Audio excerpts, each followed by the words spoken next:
ऐसे से ऐसी नेचुरल अमेजिंग हेयरलाइन, वो भी सिर्फ 300 दिन आपके अकॉर्डिंग। क्या ये हेयर ट्रांसप्लांट के थ्रू पॉसिबल है? चलिए देखते हैं इस वीडियो के थ्रू कैसे हमारे पेशेंट ने इन हजारों पेशेंट की तरह आउटस्टैंडिंग रिजल्ट्स हासिल किए। अगर आप भी इन सब की तरह बॉल्डनेस से परेशान हैं या फिर इसके लिए कोई परमानेंट सोल्यूशन सर्च कर रहे हैं, तो इस वीडियो को बिना स्किप किए एंड तक देखिए। साथ ही विजिट कीजिए अपनी near branch Delhi, Hyderabad and Haridwar. Let us move on to the patient's condition. मेरा नाम शुभम कटारिया है।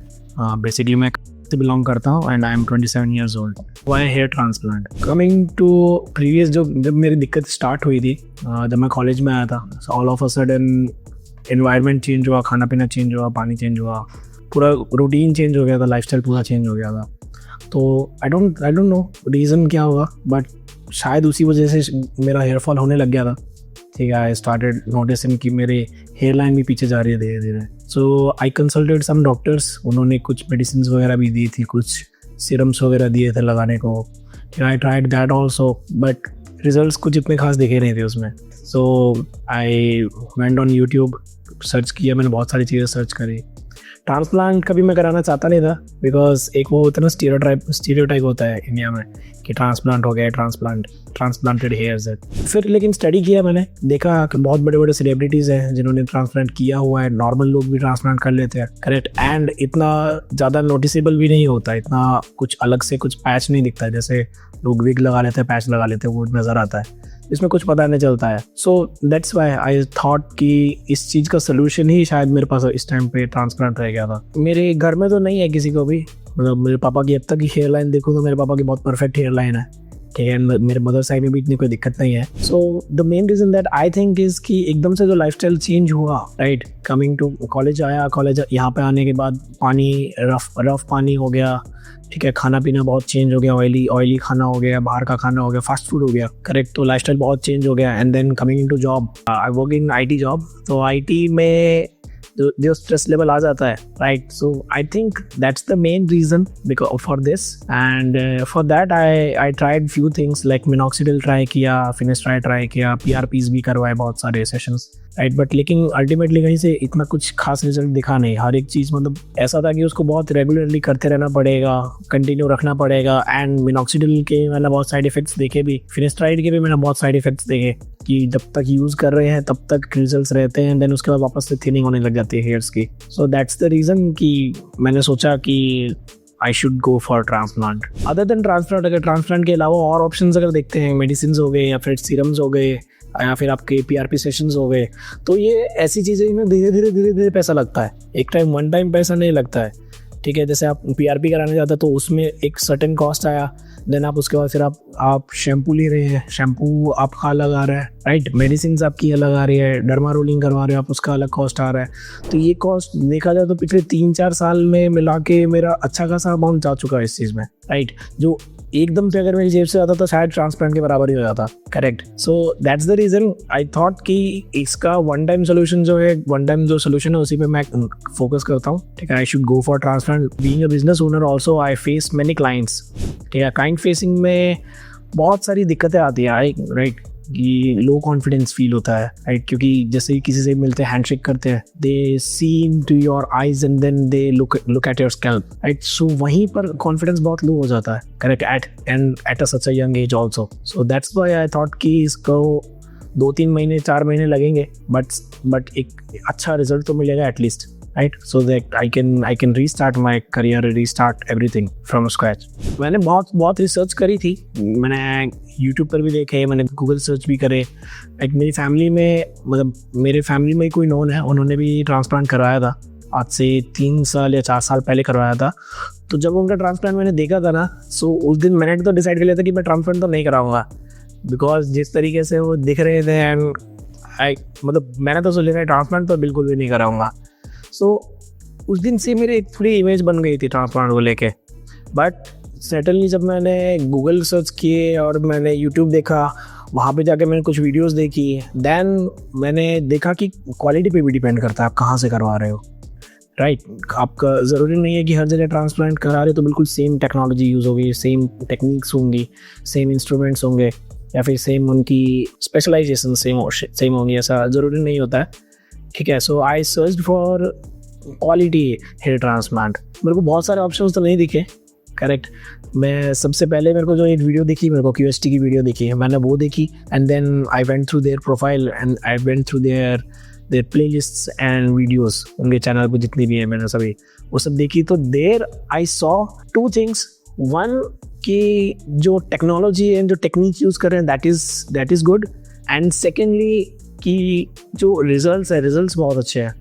Like I always had a great density on my front hand, मतलब यहाँ पे जो फोरहेड है यहाँ पे मेरी बहुत अच्छी डेंसिटी होती थी बालों की, बट वो रिजल्ट मेरे को हर जगह से नहीं दिखते थे। मेरे एक फ्रेंड है, उन्होंने भी ट्रांसप्लांट कराया था, तो उन्होंने जैसे बताया ना कि उन्होंने ट्रांसप्लांट कराया, तो देन मैंने उनके स्कैल्प की तरफ देखा तो मेरे को साफ नज़र आ रहा था, ठीक है। उनके वो डेंसिटी नहीं आ रहा था, सब अलग अलग बाल अलग अलग से दिख रहे थे, correct. So that thing I noticed कि QST में डेंसिटी बहुत हाई रहती है, हाई डेंसिटी के आगे रहते हैं, and the quality that they show कि आगे फ्रंट पे हमारे सिंगल फॉलिकल्स एंड देन आपके मल्टीपल फॉलिकल्स पीछे, ठीक है, जिससे नेचुरल हेयर लाइन दिखे। So this thing that really clicked कि I should go for QST। Okay, so मैंने QST सर्च किया था एंड मैंने इनसे कांटेक्ट भी किया, काफ़ी अच्छे खासे टाइम से मैं कांटेक्ट कर रहा था। मैंने जैसे ही इनके साथ कांटेक्ट किया, दे वर वेरी प्रॉम्प्ट, मतलब बहुत रिस्पॉन्स इनका बहुत प्रॉम्प्ट था, ठीक है, एंड बहुत कॉर्पोरेटिव थे। जो भी चीज़ें मेरे डाउट्स थे, जो भी कुछ था, हर एक चीज़ मेरे लिए सामने से मेरे लिए अवेलेबल रहते थे, no matter what time it is, no matter जो कुछ भी, मतलब कोई रीज़न नहीं, ठीक है, there are always there for me, right. So it is in Haridwar. So I never thought कि हरिद्वार में कोई ऐसा, मैं कभी हेयर ट्रांसप्लांट के लिए जाऊँगा हरिद्वार, राइट। आई सर्च कि QST क्या दिल्ली में है या फिर गुड़गांव में है या फिर कहीं कोई अच्छी सिटी में है। सो मुझे नहीं पता था कि हरिद्वार में भी कोई ऐसा हेयर ट्रांसप्लांट का कोई क्लिनिक अच्छा हो सकता है। इवन अभी जब मैं आया, I travelled here today only, right. So they were very welcoming, and जैसे ही मैं यहाँ पे आया, अंदर आके जैसे मैंने माहौल देखा, ठीक है, and the quality of the clinic, ये सब कुछ जब देखा ना, तो मेरा मन एकदम पक्का हो गया कि हाँ, कराना तो यहीं से कराना है, एंड आगे भी अगर किसी को बोलना है तो यहीं से करवाऊँ, राइट। इससे पहले भी मैं कुछ क्लिनिक्स पे गया हूँ। वहाँ जाके जैसे ही मैं एंटर किया, मैं एक ही क्लिनिक में गया वैसे, मैं वहाँ जाते ही मैंने एंटर किया, डॉक्टर यहाँ कंसल्ट कर रहे हैं एंड साइड में सर्जरी चल रही है, मतलब बहुत छोटा क्लिनिक था कि यहाँ डॉक्टर मेरे को बता रहे हैं अंदर ही उनकी सर्जरी भी चल रही है, एंड उन्होंने जो टूल्स वगैरह दिखाए, तो वहाँ पर अगर मैं वही देखा होता ना मैंने, तो मेरा वहीं पे मन बन जाता कि ट्रांसप्लांट तो कभी भी नहीं करवाऊंगा। कहते हैं ना कि you are not looking at a good thing, मतलब कि आपने गलत अगर जगह पे देख लिया, गलत एग्जांपल्स अगर देख लिया, तो एक गलत एग्जांपल सेट हो जाता है दिमाग में, करेक्ट। बट आप सही जगह होगे, सही लोगों से मिलोगे और सही तरीके से गाइडेंस मिलेगी, तो शायद चीज़ें बहुत डिफरेंट हो जाएंगी। ओके, सो सर्जरी को लेके नर्वस का नहीं हूँ फर्स्ट ऑफ ऑल, बट जैसे जिससे भी मैं डिस्कस करता कि मैं ट्रांसप्लांट के लिए जा रहा हूँ, तो हर कोई कुछ ना कुछ अल्टरनेटिव सोल्यूशन बताते, होम्योपैथी में ट्राई कर लो, ये वहाँ पर वो है, उनके रिजल्ट्स बहुत अच्छे हैं, वहाँ पे एक बार उन डॉक्टर के पास चले जाओ, उनसे बात कर लो। फ्रैंकली स्पीकिंग, मैंने कल शाम को भी मैंने होम्योपैथी वाले से बात करी, एक डॉक्टर से, ठीक है, एंड कल रात को भी मैं आई वॉज लाइक कि I should go for homeopathy या फिर आई शुड गो फॉर ट्रांसप्लांट। मैं रात तक भी बहुत कंफ्यूज था कि आज मेरे को ट्रांसप्लांट कराना भी चाहिए कि नहीं कराना चाहिए। देन पता नहीं क्या, मैंने रात को वापस से QST की कुछ वीडियोस देखी, ठीक है, एंड रिजल्ट्स देखे, and then I made my mind कि I should go for hair transplant. And मेरे बहुत सारे फ्रेंड्स हैं जो बोल रहे थे कि कैंसर भी होता है इससे, राइट। एंड जैसे मैंने बताया, मेरे नोन में है कोई रिलेटिव, उन्होंने भी ट्रांसप्लांट कराया, तो उनको देख के मेरे को ऐसा था कि मेरे को नहीं कराना ट्रांसप्लांट कभी भी, करेक्ट। जिस तरीके से आफ्टर ट्रांसप्लांट उनका जैसे स्वेलिंग हो रहा था और इस तरीके से नज़र आ रहा था, तो वो सब चीज़ें। सो that thing I don't think कि QST में वो चीज़ है, अभी तक तो नहीं देखी मैंने किसी भी वीडियो में, राइट। एंड जैसा भी मेरा जो ट्रीटमेंट रहेगा, जैसे भी मेरा सर्जरी होगी, उसके बाद आई लेट यू नो। हम मिलते हैं सर्जरी के बाद। यह है हमारे पेशेंट की बिफोर कंडीशन, जिसमें वह नॉरवुड ग्रेड 3 बॉल्डनेस के चैलेंजेस को फेस कर रहे थे। बॉल्डनेस की वजह से इनकी हेयरलाइन कंप्लीटली रिसीड हो गई थी और M शेप में कन्वर्ट हो गई थी। सिर्फ फ्रंटल टफ्ट में थोड़े बाल बचे हुए थे जो बिल्कुल थिन थे। फ्रंटल एरिया पूरी तरह से डैमेज हो चुका था, बाकी स्कैल्प पर अभी भी हेल्थी हेयर ग्रोथ मेंटेन्ड थी, इसीलिए वहां ट्रांसप्लांट की जरूरत नहीं थी। अच्छी बात यह थी कि उनका डोनर एरिया काफी डेंस और हेल्थी हेयर फॉलिकल्स से भरा हुआ था, जो ट्रांसप्लांट के लिए परफेक्ट था।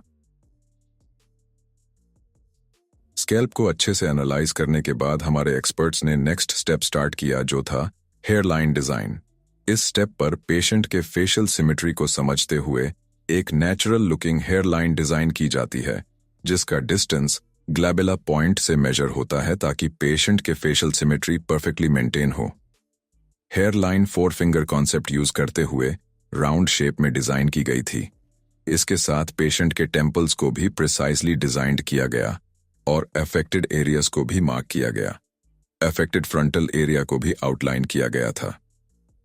ये मार्किंग सर्जरी के दौरान एक ब्लूप्रिंट की तरह काम करती है, जिससे इम्प्लांटेशन प्रोसेस में प्रिसीजन मेंटेन होता है। सो फाइनली मेरी सर्जरी कंप्लीट हो गई है, ठीक है। It was a very wonderful experience. ऐसा मैंने सोचा नहीं था कि हेयर ट्रांसप्लांट में कुछ अलग एक्सपीरियंस हो सकता है, ठीक है। मैं पहले बहुत डर रहा था, कल भी मैं काफ़ी नर्वस था, दिख नहीं रहा हूँगा, बट लेकिन अंदर ही अंदर था मैं थोड़ा बहुत कि शायद दर्द होगा या फिर शायद पता नहीं क्या होगा। मेरे को कभी मैंने कराया तो है नहीं, ना मैंने कभी किसी को करते हुए देखा था। मेरी फैमिली में एक ने करवाया था, उनको देख के मेरे को डर लगता था कि शायद उन जैसा मेरा हेयर ट्रांसप्लांट ना हो जाए, या फिर उन जैसा दिखूँ ना, या फिर उन जैसी प्रॉब्लम्स ना फेस हो मेरे को।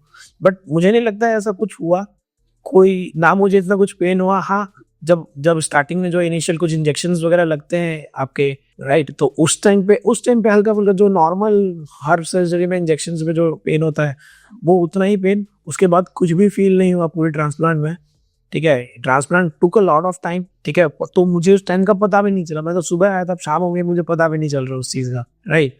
And the staff here is very cooperative, मतलब हर बीच में आधे 1-1 घंटे में आके मुझसे बार बार पूछ रहे थे कि शुभम, आर यू फाइन और not, how are you experiencing, कहीं कोई दर्द वर्द तो नहीं हो रहा है। करेक्ट, कई बार ऐसा होता है ना कि आपकी सर्जरी चल रही होती है, आपको दर्द हो रहा होता है, बट स्टिल आप सोचते हो कि यार मैं बोलूँ या नहीं बोलूँ, चलने देता हूँ, क्या पता इतना ही दर्द होता हो। तो लेकिन नहीं, वो बार बार आके मुझसे पूछ रहे थे। अगर मुझे कहीं पे कुछ फील हो भी रहा था तो they are taking care of that. And surgery start हुई थी, उस टाइम पे मुझे सामने बैठा के एक प्लेट में मुझे दवाइयाँ दे दी थी। एंड जब सर्जरी खत्म हुई तो उसी प्लेट में मुझे रिफ्रेशमेंट्स भी दे दिए थे। तो this is the thing that I felt very good, right. And अब यहाँ से अब आगे जो होगा that I know that I am pretty much confident now. अब मुझे लोगों को फेस करने में दिक्कत भी नहीं होगी। 2-3 महीने का टाइम है, जब तक ये हील होगा या फिर जब तक इसके रिजल्ट्स दिखने लगेंगे, उसके बाद से I will be a totally different person, ठीक है। क्लाइंट फेसिंग मेरी, मैं और ज़्यादा क्लाइंट फेसिंग करूंगा, बल्कि आगे से चल के किसी और को करने भी नहीं दूंगा, right. So this was a very beautiful change that I am currently feeling. अभी से ही मेरे को फील हो रहा है, ठीक है। And I am very much confident about everything now. अब इंडिया में ना हेयर ट्रांसप्लांट को लेकर एक बहुत बड़ा स्टीरियोटाइप है कि कैंसर हो जाएगा, ठीक है, बहुत दर्द होता है, ठीक है, इसके रिजल्ट्स परमानेंट नहीं होते हैं, थोड़े दिनों में उड़ जाएंगे, नकली बाल है। तो ऐसा कुछ नहीं होता है, नकली बाल बिल्कुल भी नहीं होते हैं हमारे। जब भी आपने अभी नोटिस किया होगा, कोई भी गंजा इंसान होता है उसके पीछे और साइड के ये बाल हमेशा रहते हैं। तो डॉक्टर ने सबसे पहली चीज ये बताई थी कि these hair are DHT resistance. यहाँ पे मतलब ये बाल कभी भी आपके इतनी जल्दी उड़ते नहीं है, जो सबसे ज्यादा बाल रहेंगे वो यही रहेंगे। तो वही बाल इन्होंने निकाल के आगे लगाए, कोई नकली बाल नहीं है, बस उनके जड़े पीछे से निकाल कर उनको आगे प्लेस कर दिया। तो ये उड़ने वालों में से नहीं है ये बाल, करेक्ट। एंड दर्द बिल्कुल भी नहीं है, ऐसा नहीं कहूंगा बिल्कुल भी नहीं है। लिटिल बिट जो मैंने आपको बताया उतना ही दर्द होगा, उससे ज्यादा दर्द होगा भी नहीं। आप कुछ भी, आपको नॉर्मल चोट लग जाती है उसमें इतना दर्द होगा, उससे तो कम ही दर्द होगा यहाँ पे। एंड डरने की कोई भी चीज नहीं है, ठीक है। कोई यहाँ पे सब इतने कॉर्पोरेटिव है। आपको अगर दर्द भी होगा भी ना तो आप उनको साफ साफ बता सकते हो। एंड डर जो होता है अंदर, डर हर एक इंसान में होता है, क्योंकि ट्रांसप्लांट ऐसी चीज तो है नहीं कि हर दूसरे दिन आदमी करवा रहे हैं या फिर हर दूसरा आदमी करवा रहा है, ऐसा नहीं है, ठीक है। तो सही आदमी से सही गाइडेंस लोगे तो आप सही रिजल्ट ही मिलेंगे आपको। एंड मोस्टली चीज क्या होती है ना, हम लोग अपनी फैमिली से पूछते हैं, तो फैमिली हमारी 1980s 1970s की है। तो उस टाइम पर ना किसी के इतने बाल उड़ते थे, और उड़ते भी थे तो उस टाइम पे इसको इतनी बड़ी चीज मानते भी नहीं थे। करेक्ट, एक 30 से 40 उम्र के बाद जाके उनके बाल उड़ा करते थे। आज का टाइम सोशल मीडिया का है, लोगों को सोशली एक दूसरे को फेस करना पड़ता है, तो उसके लिए उसमें क्या है ना, कॉन्फिडेंस बहुत लो हो जाता है। अगर इतनी कम एज में हेयर अगर उड़ जाते हैं ना, तो लोग चिढ़ाने लग जाते हैं या फिर नोटिस करने लग जाते हैं, पॉइंट आउट करने लग जाते हैं इन चीज़ों को। तो इस चीज़ से डरना नहीं है बिल्कुल भी। फैमिली तो बोलेगी आपको कि होम्योपैथी ले लो, होम्योपैथिक इलाज करवा लो, या फिर आयुर्वेदिक इलाज करा लो, या फिर डॉक्टर से कंसल्ट कर लो, कुछ सीरम हो, दवाइयाँ हो, उनसे हो सकता है। इवन फेसबुक, यूट्यूब या फिर इंस्टाग्राम पे कुछ ऐसी वीडियोस देखेंगे कि बाबा चमत्कारी बाबा है कोई, इनके पास चले जाओ, इन्होंने ये एक बार कर देंगे, एक बार दवाई देंगे, आपके बाल वापस आ जाएंगे। ऐसा नहीं होता है। जहाँ के बाल अगर आपके चले गए हैं वो रुकेंगे नहीं, वो और आगे जाते ही जाएंगे। आपके आगे के बाल जो कम हो जाते हैं ना, बिल्कुल छोटे छोटे हो जाते हैं, वो धीरे धीरे धीरे धीरे वो छोटे से वो खत्म ही हो जाएंगे एंड आपके माथे जैसा बिल्कुल हो जाएगा वहां पे। तो उसका सोल्यूशन ही सिर्फ और सिर्फ ट्रांसप्लांट है। तो डरने की कोई जरूरत नहीं है। डर मैं भी रहा था क्योंकि मेरे लिए भी लाइफ में पहली बार ही हो रहा था। बट सीधी सी बात है ना कि आपका रिजल्ट रिजल्ट बोलता है। आपको इवेंचुअली आपको चाहिए क्या, उसके ऊपर फोकस करो। आपको अगर अच्छी लाइफ चाहिए, आपको अच्छी पर्सनैलिटी चाहिए, तो उस चीज़ के लिए आपको करना पड़ेगा। नॉट जस्ट मी, मैंने देखा बहुत बड़े बड़े सेलिब्रिटीज हैं जो शोज में आते हैं, तो उससे पहले वो ट्रांसप्लांट पहले करवा चुके होते हैं, तभी उनकी हेयर लाइन इतनी अच्छी दिखती है, उनके बाल इतने अच्छे दिखते हैं। सभी के नेचुरल ऐसा नहीं है कि सबके ट्रांसप्लांटेड है, बट सबके नेचुरल भी नहीं है। कहीं ना कहीं किसी ने ट्रांसप्लांट करा रखा है, कहीं ना कहीं कोई पैच यूज कर रहा है, राइट। तो डरने की कोई चीज़ नहीं है। वो पुराना टाइम था जब ये चीज़ें, टेक्नोलॉजी इतनी एडवांस नहीं थी, ना टूल्स इतने एडवांस थे। अब टेक्नोलॉजी बहुत डिफरेंट हो चुकी है, टूल्स बहुत एडवांस हो चुके हैं, आपके डॉक्टर्स हैं वो बहुत ज़्यादा एक्सपीरियंस हो चुके हैं, उनके पास नॉलेज बहुत ज़्यादा है। जितनी हमें है उससे तो उन्हें 100 गुना ज़्यादा ही है, करेक्ट। जितनी चीज़ें आप यूट्यूब पे देखोगे उनसे तो बहुत ज़्यादा ही है। तो मैं कहूँगा ट्रांसप्लांट आप करवाना चाह भी रहे हो, एक बार जाके डॉक्टर से कंसल्ट कर लो, वहाँ से आपको कॉन्फिडेंस गेन हो जाएगा। अगर आपको लग रहा है कि आपकी फैमिली में भी आपको कोई सपोर्ट नहीं कर रहा है, फैमिली को साथ में लेके आओ कि मम्मी पापा यार एक बार आप चलो, एक बार आप चल के बैठ के बात कर लेते हैं, एक बार उनसे पूछ लेते हैं। अगर आपको फिर भी अगर ठीक नहीं लगे तो आप मत करवाना, राइट।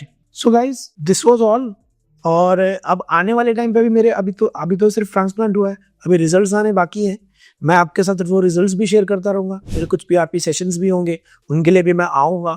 मैं तब भी आपको अपनी ग्रोथ दिखाऊंगा, डे बाय डे मैं आपको दिखाता रहूँगा कि मेरा क्या रिजल्ट रहा है, क्या मेरे रिजल्ट्स आ रहे हैं। ओके, सो अभी तो मुझे बहुत कम टाइम हुआ है क्यूएचटी के साथ, ठीक है। अभी आने वाले टाइम में मैं बहुत टाइम स्पेंड करने वाला हूँ इनके साथ। कुछ पीआरपी सेशंस होंगे, इनके साथ डॉक्टर कंसल्टेंसी भी होंगी मेरी काफ़ी सारी। तो उसके लिए आप चैनल को सब्सक्राइब कर दीजिए, वीडियो को लाइक कर दीजिए, राइट, जिससे आगे आप आने वाले टाइम पे आप मेरे जो भी ग्रोथ है, जो भी मेरा चलेगा, मेरी जो जर्नी है वो आप देख सके। I am very thankful to QHT। Thank you so much QHT for this wonderful experience. And I hope आने वाले टाइम पे मैं आप लोगों की जितनी हेल्प कर सकता हूँ वो मैं ज़रूर करूँगा अपनी तरफ से।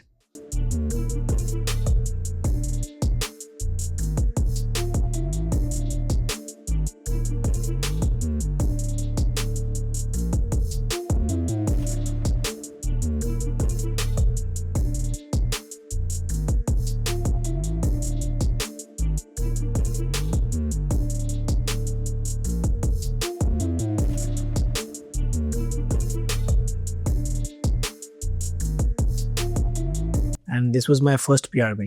मैंने हेयर ट्रांसप्लांट का डिसीजन इसीलिए लिया क्योंकि मैं जब नॉर्मल लोगों को फेस करता था, मेरे हेयर लाइन बहुत रिसीड हो गई थी, ठीक है। And there was no other option other than transplant, क्योंकि मैंने इसके अलावा बहुत सारी चीज़ें ट्राई भी करी थी। मैंने मिनॉक्सिडिल ट्राई किया, डर्वा रोलिंग ट्राई किया, मैंने फिनेस्ट्राइड ट्राई किया, मैंने बहुत सारी मेडिकेशंस लेने की ट्राई करी, बट उनसे कोई रिजल्ट नहीं आता। लॉन्ग लास्टिंग रिजल्ट्स नहीं है। जहाँ से मेरे हेयर चले गए हैं, हेयर लाइन चली गई है जहाँ से, वो वापस नहीं आ सकती है।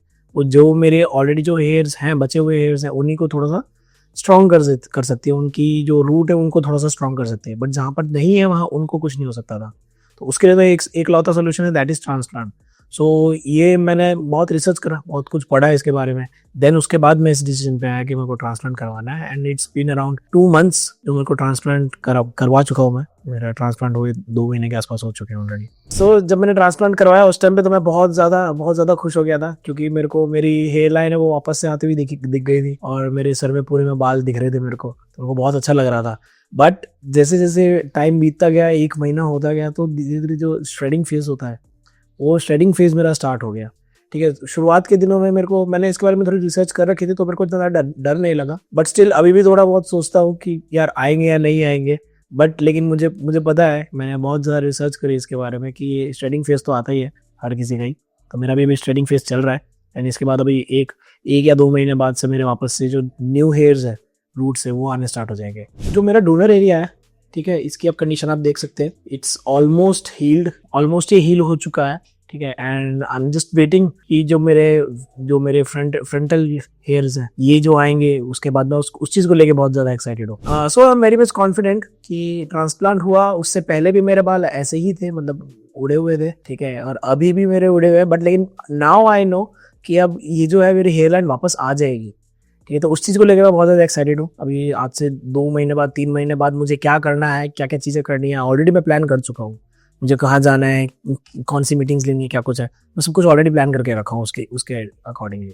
क्यूएचटी के साथ मेरा एक्सपीरियंस बहुत अच्छा रहा, क्योंकि जो आफ्टर सर्विस है, आफ्टर ट्रांसप्लांट जो सर्विसेज हैं एंड जो आफ्टर ट्रांसप्लांट मेरी जो क्वेरीज हैं वो मेरे रेगुलर ऑन टाइम मेरे को उनका रिप्लाईज मिला है, ठीक है। मैं किसी भी टाइम अगर मैं उनको मैसेज करता हूँ, किसी भी से टाइम कनेक्ट करने का ट्राई करता हूँ, तो हर बार मुझे उस चीज़ का रिप्लाई मिला है। सो टोटल में ये 3700 ग्राफ्ट्स लगे थे, ठीक है। मेरे को डेंसिटी, मेरे को अपने फ्रंटल हेड पे मेरे को जो थोड़ी डेंसिटी ज़्यादा चाहिए थी, दैट्स वाई 3700 मेरे ग्राफ्ट्स लगे थे। एंड बहुत से लोग हैं जो डर भी रहे होंगे ये ट्रांसप्लांट को लेके, बहुत से लोग हैं जो भी बैठ के ये वीडियो देख के भी अभी सोच रहे होंगे कि यार करवाऊँ या नहीं करवाऊँ। सो सोचने में टाइम मत वेस्ट कीजिए, डिसीजन लीजिए, या तो बाल चाहिए या फिर नहीं चाहिए, या तो एक्सेप्ट कर लो, जैसे हो वैसे ही एक्सेप्ट कर लो। अगर वैसे एक्सेप्ट नहीं कर पा रहे हो तो फिर now it's the time to take the decision and go for a transplant, and why not QHT?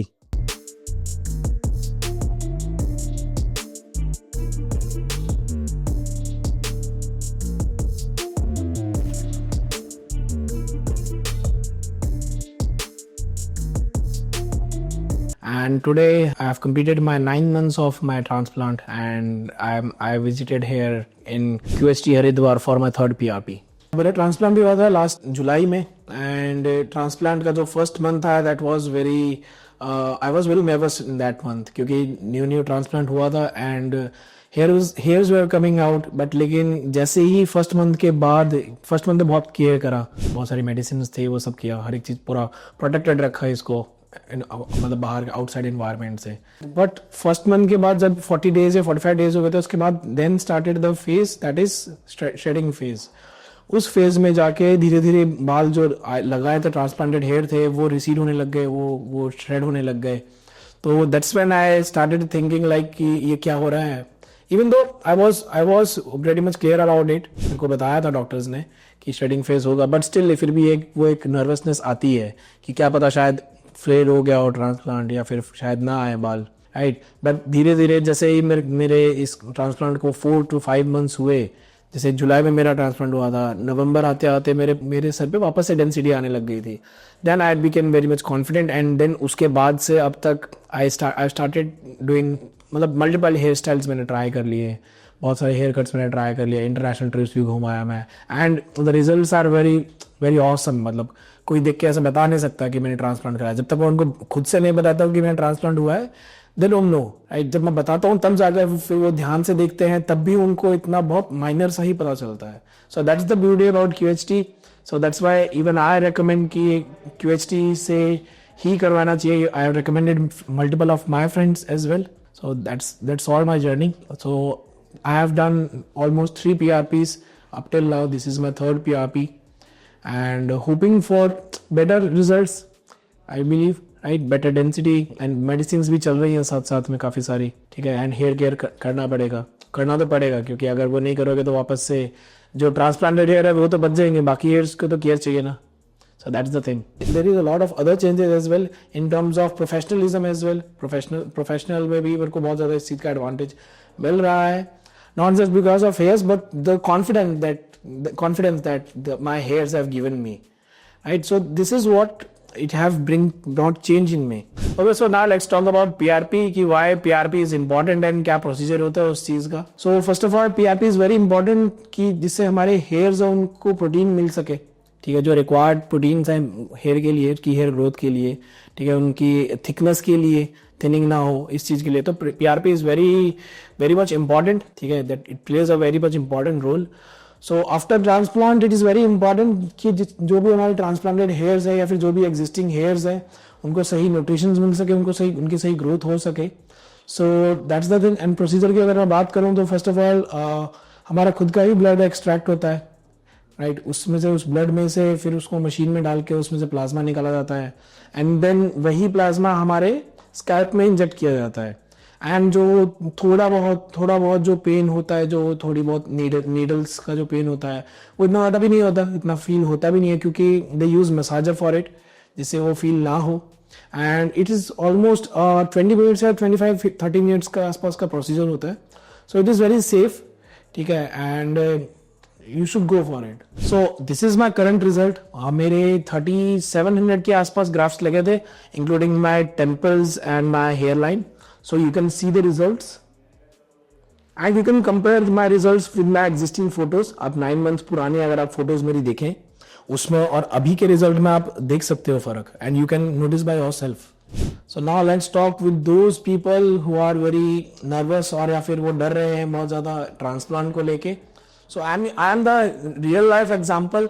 मैं भी बहुत डर रहा था, बहुत सोच रहा था, बहुत इसके ऊपर रिसर्च भी करी, ठीक है। रिसर्च करने जाओगे, आप सर्च करने जाओगे तो there are lot of things जो आप नेट पे मिल जाती हैं, ठीक है। So I can tell you those are all myths, and अगर आपको कुछ भी डाउट है, कुछ भी चीज है, तो you can go for a consultation, ठीक है। आप उसके बाद ही आप अपने डिसीजन पे जा सकते हो।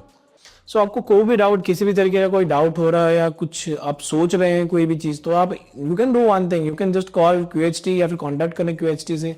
तो यहाँ पर आप डॉक्टर से कंसल्ट कर सकते हैं। आप फिजिकली चाहे तो फिजिकली आप विजिट कर सकते हैं क्लिनिक्स, या फिर आप ऑनलाइन कंसल्टेशंस भी ले सकते हैं। They are pretty much flexible with everything. So आपको जो भी डाउट्स हैं, जो भी कुछ आप जानना चाहते हैं, कोई एक्स्ट्रा इन्फॉर्मेशन आप चाहते हो, तो वो सारी चीजें आप कंसल्टेशन के थ्रू जान सकते हैं। So go for a consultation and उसके बाद आप डिसाइड करो आपको करवाना है या नहीं करवाना है। But let me tell you one thing, hair line एक बार ये रिसीड हो जाती है तो उसके बाद उसका और कोई सोल्यूशन नहीं होता है। I have tried multiple things, ठीक है, एंड एट द एंड मेरे को रिजल्ट मुझे ट्रांसप्लांट नहीं दिए। ट्रांसप्लांट के बाद में बहुत सारे चेंजेस आए मेरी पर्सनल लाइफ में, मेरी प्रोफेशनल लाइफ में, क्योंकि एक्चुअली होता क्या है ना, ट्रांसप्लांट हो जाता है तो आप ना थोड़े से ऐसे जवान दिखने लगे, तो because of your hair line, जब हेयर लाइन ऐसे रिसीड होने लग जाती है and you start looking bald, तो फिर आपकी एज, जैसे मेरी एज काफी ज्यादा लगने लग गई थी धीरे धीरे, मतलब जो मेरी रियल एज है उससे ना ज्यादा लगता था। But now I feel much more confident, I feel much more younger. So it have help me a lot in my personal career, personal wise भी, प्रोफेशनलिज्म में भी मेरे को बहुत इस चीज का हेल्प हुआ है कि I started feeling much more confident. So this was my 9 months journey and I am hoping for a better results, because according to the transplant और इन सब के कि 12 months तक या फिर 14 months तक और रिजल्ट अच्छे आते हैं। So I am hoping for best कि और अच्छे रिजल्ट्स आए, एंड नेक्स्ट PRP सेशन में मिलते हैं and I will show you my results.